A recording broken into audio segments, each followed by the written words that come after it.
Hey everybody, it is Thomas with Geo Reviews here, and today I'm going to be filming yet another review. But before we start, I'll make a few announcements. First of all, different set, I guess you can say. I really liked the old set and how I was filming. The only problem was the thing you can see on the side of me. That had, like, that would usually have stuff related to the topic at hand. That it broke, and it's like, yeah. It's over there, it's broken, and it won't stand up properly. So, I need to find a new place to film. This right here is only temporary till I can find something better. But until then, we'll just have to do. Another thing is I'm back. I haven't filmed, haven't had a video in a while, but I'm back. Also, if you like this video, check my friend Matt's review on this channel of the movie Hush. It hasn't got very many views, so it would really help us out if you watch that video and like, comment, subscribe this video when you finish watching it if you like it. So another announcement: I want to start reviewing comics, graphic novels, comics, that kind of thing. Mostly Batman, because that's mostly what I read. I've also read Daredevil, The Man Without Fear. But today, I am going to be reviewing Batman No Man's Land Volume 1. And yes, this is a library book. If I had the money to buy all the graphic novels that I wanted, I would buy them. But for now, library it is. So, Batman No Man's Land is a story that takes place after Batman Cataclysm. And it is about the Ebola virus has hit Gotham and killed lots of people. After that earthquake destroys Gotham, all these buildings just destroyed, and the government says, we can't support you guys anymore. So they call it No Man's Land. They shut them off, and it's legal to technically live there. But there are some people who want to stay because it's been their home for like dozens of years, or there are people that are just too poor to be able to move, and so they stay. And it's chaos. There's no government. There's no laws. The police are there, but they don't have any authority because there's no laws, and Batman's nowhere to be found. So obviously Batman comes back, starts kicking butt. There are two stories in this. The first one called No Law and a New Order. And No Law and a New Order is pretty much about what I just said.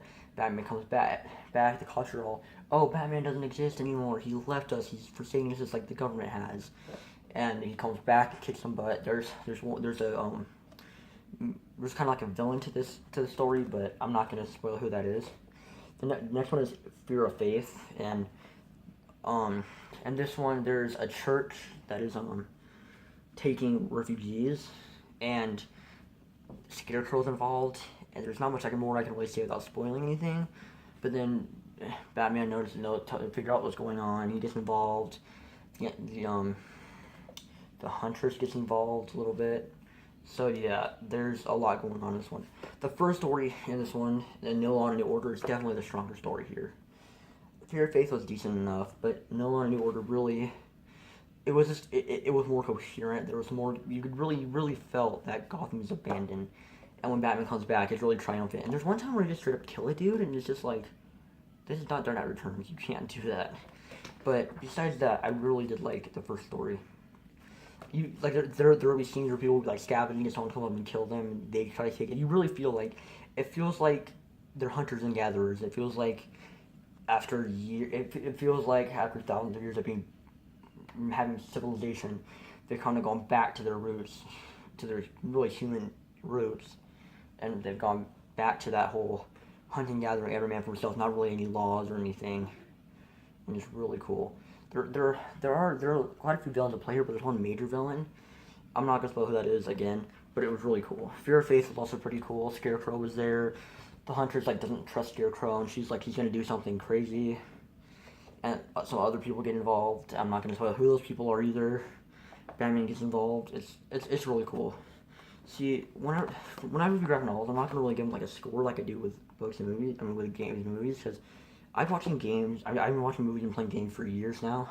I've just now started getting into graphic novels, so I can't really I'm not really sure, I can't really thoroughly judge, yes, this is a great graphic novel. But I'm really just going to be able to put two-part scale. I either liked it or I didn't. That's really what it's going to come down to for these. With this one, I'm definitely going to say I liked it. This was a very enjoyable book. The second story, in Fear of Faith, was a little bit confusing. And the artwork does sort of change from both the stories because there's like different artists that work.